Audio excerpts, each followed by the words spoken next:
안녕하세요, 필자생입니다. 오늘은 브랜딩 비판, 역브랜딩, 노브랜딩 전략이라는 주제로 제 유튜브 영상을 준비했습니다. 저는 이 브랜딩이라는 말만큼 실제에 비해서 고평가된 무언가를 찾기도 쉽지 않을 것 같다 라고 이야기했습니다. 근데 이 말을 퍼스널 브랜딩을 하면서 유튜브 구독자 5만 명을 모은 제가 하는 것도 코미디라고 생각합니다. 그러나 저는 나의 구독자 수가 나의 브랜드 파워를 보여준다고 전혀 생각하지 않습니다. 제가 필자생을 이 검색 광고 사이트에다가 검색해 봤는데요, 한 달에 PC 360명, 모바일 360명, 한 달에 한 720명 정도밖에 검색하고 있지 않았습니다. 제 구독자 수는 5만 명이지만 실제로 저를 검색하는 사람은 한 달에 720명이라고 하면 사실 그렇게까지 많지 않죠. 저는 오히려 검색량이 저의 어떤 파급력 내지 브랜드 파워라고 생각합니다. 여러분들은 만약에 브랜드를 만드신다면 김밥천국 같은 브랜드를 만들고 싶으신가요? 근데 사실 브랜드 같은 느낌이 들지 않는 김밥천국에 발에 낀 먼지만큼도 저는 파급력을 갖고 있지 않습니다. 아까 제 검색량은 720건이었는데 김밥천국을 매달 검색하는 사람은 무려 20만 명이 갖고 왔습니다. 이토록 파급력이 훌륭한 브랜드가 김밥천국인데 왜 사람들은 김밥천국 같은 브랜드를 만들고 싶어요? 라고 하지 않는 걸까요? 사람들은 사실 브랜드를 만들고 싶은 게 아니라 고상해 보이는 이미지에 내 피조물을 만들고 싶어 하는 것은 아닐까요? 그 고상한 이미지의 힘으로 박리담회가 아니라 고부가가치의 수익을 얻고 싶은 게 목적은 아닐까요?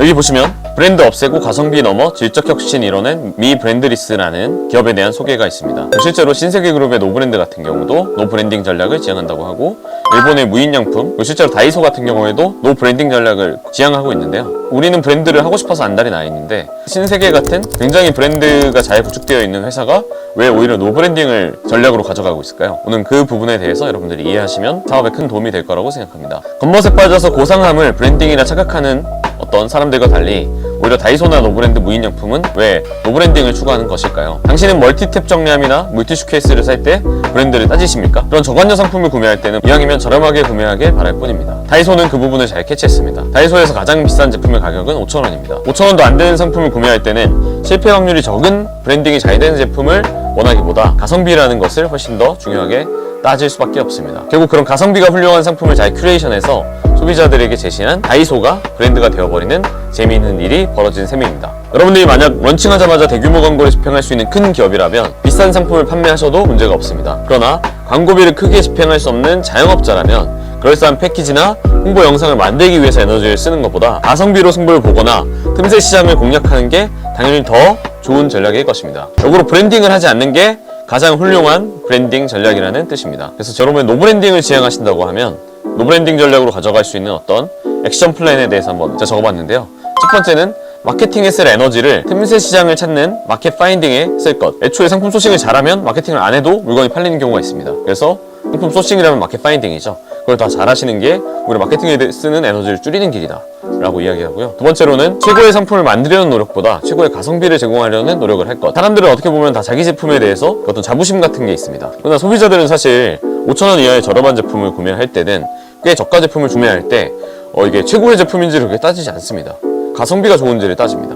더본코리아의 백종원 대표님이 누구보다 음식을 만드는 요리 실력이 뛰어나지만 사실 그분이 운영하는 음식점들을 보면 굉장히 그 저렴한 가격에 가성비 있는 가게들이 많잖아요. 그래서 왜냐면 소비자들은 어떻게 보면 그 가장 최고의 맛은 레스토랑에서 원하겠죠. 일반 음식점에서 원하는 건 사실 맛보다도 가성비가 훨씬 더 중요하기 때문에 여러분들이 오히려 역브랜딩, 이런 노브랜딩 전략을 하시는 게 좋으실 겁니다. 세 번째로 최저가에 팔려고 하는 노력보다 초저가의 무언가를 팔려고 노력할 것. 이것도 아까 다이소의 이야기와 마찬가지인데요. 다이소 같은 경우에 물건을 최저가에 팔려고 하기보다는 5,000원 이하로 하면 대부분의 사람들이 저가라고 인식하기 때문에 이 초저가라는 인식을 가져가는 거죠. 이게 원가가 얼마인지 여러분들은 알겠지만, 이 물건을 판매하는 사람은 원가가 얼마인지 알지만 소비자들은 원가가 얼마인지 모릅니다. 그럼 이게 겉으로 싼지 비싼지만 알지 원가율이 얼마나 낮은지 알 수 없기 때문에 차라리 초저가에 판매를 하면 사람들이 싸다는 인식을 가지게 되는 겁니다.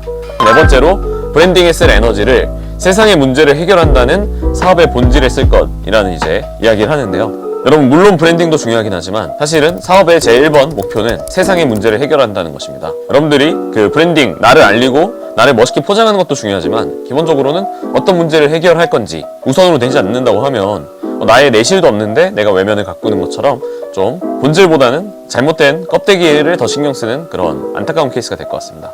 그래서 이것이 바로 역브랜딩, 노브랜딩 전략이라고 생각하고요. 저는 여러분들이 존재하지 않는 신기루를 쫓기보다, 존재하지 않는 오아시스를 쫓기보다 저는 더 나은 현실이 있을 거라는 파랑새 증후군에 빠지기보다, 파랑새 증후군은 보시면 급변하는 현대사에 발맞추지 못하고 현재의 일에는 흥미를 못 느끼면서 미래의 막연한 행복만을 추구하는 병적인 증상을 의미합니다. 그래서 내가 현실은 지금 안 좋지만, 현실은 재미도 없고 어떤 일도 벌어지지 않지만 브랜딩만 내가 하고 나면 내 인생이 극적으로 바뀔 거야, 이런 이제 다들 파랑새 증후군을 품고 살고 있는데요. 막상 브랜드 같은 거 만들어 봐도 이 시장에서 전혀 반응을 얻지 못하고 그럼 내가 브랜드라는 걸 똑바로 못했나라는 이제 회의감에 빠지게 되는데, 여러분들이 브랜드를 못한 게 아니라 사실 브랜드보다 더 중요한, 껍데기보다 더 중요한 본질이 있다는 겁니다. 그래서 저는 여러분들이 이 파랑새 증후군에 빠지길 원치 않고요, 존재하지 않는 신기를 쫓지 않고 어제보다 한 발자국 더 나아간다는 삶의 본질을 찾기를 응원합니다.